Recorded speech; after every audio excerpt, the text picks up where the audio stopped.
les pavis du Seigneur vaut mieux que 1000 autres heures ailleurs. Nous sommes dans le mois de la grande compassion. Dieu est un Dieu compatissant.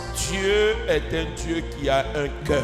La compassion de Dieu nous révèle le visage humain de Dieu. La compassion de Dieu nous démontre la proximité de Dieu. Cette qualité de Dieu nous révèle que Dieu est proche de celui qui souffre. Il n'est pas un Dieu insensible. Même ceux qui sont avec toi, s'ils ne te démontrent pas de compassion, je peux te dire qu'il y a un Dieu qui s'est fait proche et qui a un regard sur la situation que tu vis.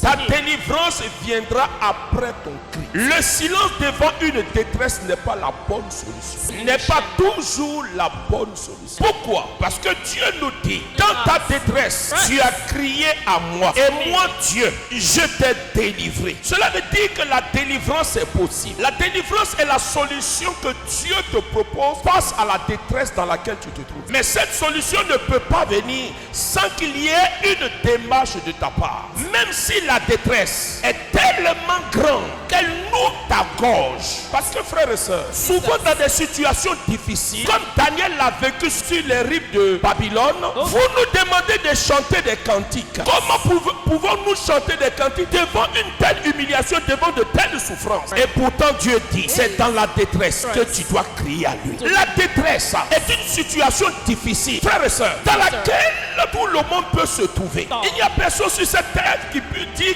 qu'il n'a pas connu ou ne connaîtra pas une détresse. Vous connaissez des personnes qui se sont retrouvées dans une grande détresse. Souvent la détresse est telle que vous perdez même la foi. Quand vous êtes un chrétien, quand vous priez Dieu et à la suite d'un examen médical, on vous annonce que vous êtes porteur d'une maladie incurable. C'est comme si votre âme est plongée dans le noir. Vous perdez instantanément la joie que vous aviez dans le Seigneur. Tout s'assombrit autour de vous. Détresse. Distress. Parce que la compassion, c'est le cœur d'amour de Dieu envers celui qui souffre. C'est l'expression de la pitié de Dieu. Sentiment que le Saint-Esprit a injecté dans notre cœur. Qui fait que, en tant que chrétiens, nous sommes des hommes de compassion. Pourquoi ne veulent-ils pas accepter que toi aussi, tes enfants t'enterrent de manière digne? Tu vas mettre un enfant au monde. 2 mois après, l'enfant meurt. Ce sont les mauvaises nouvelles seulement qui sont le lot quotidien de ta vie. À tel enseigne, tu finis par dire, mais c'est Dieu que je viens prier ici. Comment peut-il laisser cette situation perdurer? Ce que tu vis,